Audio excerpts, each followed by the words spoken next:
Bueno chicos, continuando con la parte de insuficiencia cardíaca y de los fármacos inotrópicos, entonces voy a comenzar a explicarles las tres principales familias que son los glucósidos digitálicos, los agonistas beta-adrenérgicos y los inhibidores de las fosfodiesterasas, ¿vale? Entonces, los glucósidos digitálicos principalmente tienen esta estructura, donde ustedes ven un azúcar, ¿sí? Generalmente mono, di o trisacárido, un esteroide y una lactona. Esta es como la estructura general de los glucósidos digitálicos. Entonces aquí vemos por ejemplo que las más conocidas, la digitoxina y la digoxina. Vemos que la digoxina, donde se encuentra el R1, o sea, aquí tenemos un grupo OH y en el R2 tenemos un grupo H. ¿Cómo es el mecanismo de acción de los glucósidos digitálicos? La digoxina, por ejemplo, ella inhibe el intercambio de esta bomba de sodio-potasio, ¿sí? Esto hace que la concentración de sodio intracelular aumente y el gradiente de concentración a través de la membrana disminuye. Al no existir esta grande diferencia en el potencial, en el gradiente de potencial, esto hace que se disminuya la fuerza impulsora para el intercambiador de sodio-calcio, haciendo que el calcio permanezca preso dentro de la célula. Por lo tanto, sigue dándose el proceso de contracción. El calcio no consigue salir de la célula, se queda preso, por lo tanto se sigue uniendo a troponina C, se sigue dando el proceso de contracción. Aquí vemos un experimento, este gráfico es del libro de la Kac-Sun, ¿sí? La farmacología de Kac-Sun, donde vemos que el control y con un glucósido digitálico 25 minutos después, el área bajo la curva del potencial de membrana sigue intacto, pero sí se ve un aumento de la concentración de calcio, por lo tanto se ve un aumento de la contracción cardíaca. El efecto farmacológico de los glucósidos digitálicos viene dado principalmente por el aumento de la contractibilidad del músculo cardíaco. Entonces, dentro de ciertos límites, cuando el músculo cardíaco se estira, su fuerza de contracción aumenta. Esto ustedes saben que viene dado por la ley de Frank Starling, donde se dice que a mayor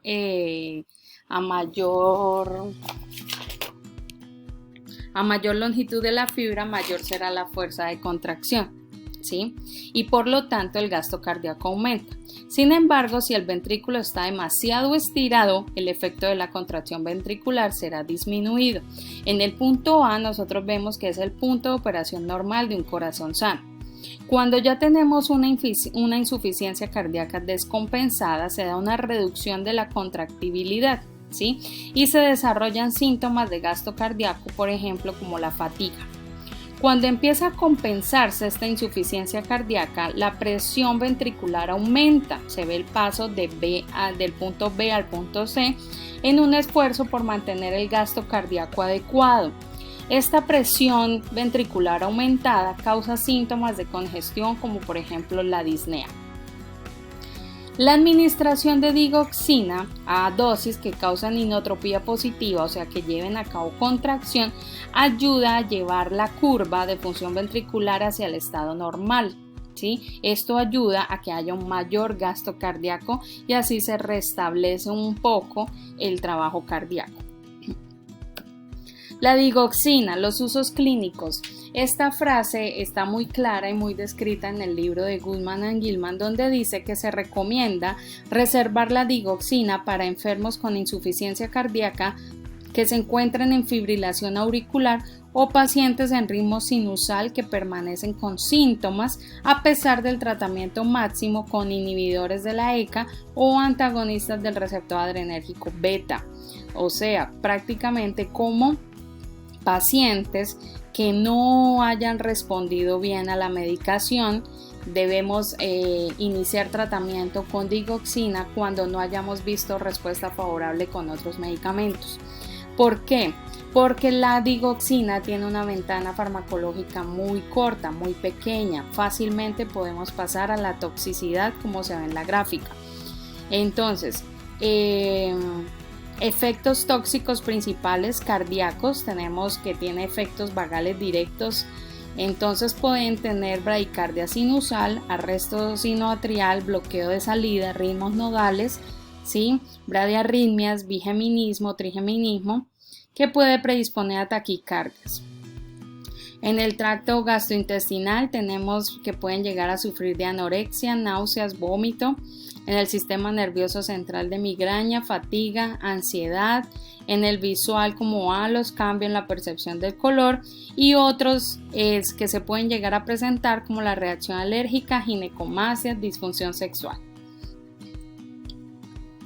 La farmacocinética de la digoxina tiene una biodisponibilidad oral de 65 al 80%, aproximadamente un 70% es excretada sin alteraciones por los riñones, tiempo de vida media es de 36 a 40 horas y existen actualmente ecuaciones para ajustar las dosis en pacientes con daño renal, ¿vale? Las interacciones, ojo, hay que tener en cuenta cuando el paciente esté consumiendo verapamilo, quinina, amiodarona, ya que estos incrementan los niveles plasmáticos de digoxina y estamos viendo con esta curva de que aumentar drásticamente los valores de digoxina en plasma puede ser perjudicial. Precauciones, tenemos que tener precauciones en los pacientes con insuficiencia renal crónica, por eso decimos en la parte de arriba que existen unas ecuaciones para ajustar la dosis en estos pacientes. Tenemos en trastornos hidroeléctricos porque estamos viendo que alteran los intercambios de sodio, ¿sí? Y potasio, en hipercalemia, hipomagnesemia y también en hipercalcemia. Segunda familia de fármacos inotrópicos tenemos a los agonistas beta-adrenérgicos y los dopaminérgicos. Vemos en esta tabla los inotrópicos adrenérgicos, ¿sí? Disponibles. Tenemos el isoproterenol, la epinefrina, norepinefrina, fenilefrina, dopamina y dobutamina. Aunque en circunstancias específicas son útiles, el isoproterenol, la adrenalina y la noradrenalina tienen poco sitio en el tratamiento de la insuficiencia cardíaca. En la insuficiencia cardíaca, los fármacos adrenérgicos que más se van a utilizar son la dopamina y la dobutamina. ¿Cómo actúan? Sabemos que la dopamina y dobutamina, ellos se pueden unir al receptor beta-adrenérgico, el cual ustedes saben que es un receptor acoplado a proteína GS.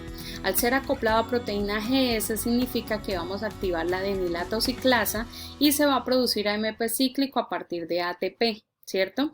Este aumento en la concentración de AMP cíclico va a activar las proteinquinasas, que a su vez van a fosforilar los canales de calcio, haciendo que se abran estas compuertas y comience a ingresar calcio extracelular para el interior de la célula, haciendo que se aumente la concentración de calcio intracelular y se lleven a cabo los procesos de contracción vistos previamente. La dopamina, ¿qué efecto farmacológico tiene? A bajas dosis causa vasodilatación, pero a altas dosis produce constricción arterial y venosa periférica. También produce un aumento del gasto cardíaco junto con la disminución de la presión de llenado ventricular. Entonces, para que quede claro, chicos, la dopamina en insuficiencia cardíaca la utilizamos a altas dosis. El uso clínico se utiliza en la insuficiencia cardíaca principalmente cuando se necesita elevar la presión arterial y son útiles en pacientes con insuficiencia cardíaca resistente al tratamiento. La farmacocinética de la dopamina tiene un tiempo de latencia de 2 a 4 minutos, una vida media de 2 a 10 minutos, no atraviesa barrera fetoplacentaria y posee principalmente una excreción renal. Sus efectos adversos debido a las dosis pueden llegar a ser dolor en el pecho, disnea, taquicardia, hipotensión y arritmias o cefalea. De la dobutamina vemos que su mecanismo de acción es semejante al de la dopamina, ¿sí? Se une a los receptores beta-adrenérgicos y de efecto farmacológico vemos que es un aumento del volumen sistólico debido a su acción inotrópica positiva. Su uso clínico, esta es la favorita para la insuficiencia cardíaca. Siempre se va a preferir primero dobutamina en vez de dopamina. Es indicada en hipoperfusión periférica, conos y congestión o edema de pulmón resistente a los diuréticos y vasodilatadores administrados en dosis óptimas. La farmacocinética es un fármaco rápidamente excretado y como efectos adversos se puede presentar taquicardia y arritmias excesivas. Y finalmente, la última familia de fármacos pertenecientes al grupo de los inotrópicos son los inhibidores de la fosfodiesterasa. Como vimos en este gráfico anterior, vemos que los beta-adrenérgicos promueven la producción del AMP cíclico, activando la enilato ciclasa. En este caso, los inhibidores de la fosfodiesterasa, como el caso de la amrinona y milrinona, lo que ellos hacen es inhibir la fosfodiesterasa, que como ustedes saben previamente, la fosfodiesterasa es las enzimas que se encargan de degradar los nucleótidos cíclicos. Entonces, cuando botamos amrinona o milrinona, estas moléculas van a inhibir la enzima que se encarga de degradar el AMP cíclico. No va a ser degradado, por lo tanto las concentraciones de AMP cíclico continúan altas, haciendo que se active la proteína quinasa que va a fosforilar los canales de calcio que van a ser abiertos y nuevamente vamos a tener el calcio en altas concentraciones dentro de la célula, llevando a este potencial de acción que permite que se lleve a cabo todo el proceso de contracción. Entonces ahí vemos nuevamente que el mecanismo de acción son inhibidores relativamente selectivos de la PDE3, la fosfodiesterasa de AMP cíclico inhibida por GMP cíclico. El efecto farmacológico de estos inhibidores es estimular la contractilidad miocárdica y aceleración de la relajación miocárdica. Aumentan el gasto cardíaco debido a la estimulación de la contractilidad del miocardio.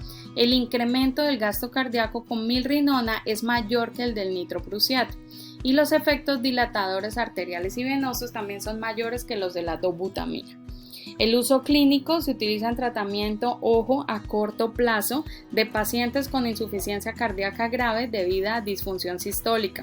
La más recomendada es la milrinona. La farmacocinética, esta es administrada por vía parenteral, tiene una semivida de eliminación de 2 a 3 y 0.5 a 1 hora respectivamente. O sea, la amrinona posee una semivida de eliminación de 2 a 3 horas, en cuanto a la milrinona posee de 0.5 a 1 hora. ¿Vale? Los efectos adversos principalmente es la trombocitopenia con amrinona, rara vez se presentan efectos adversos con la milrinona.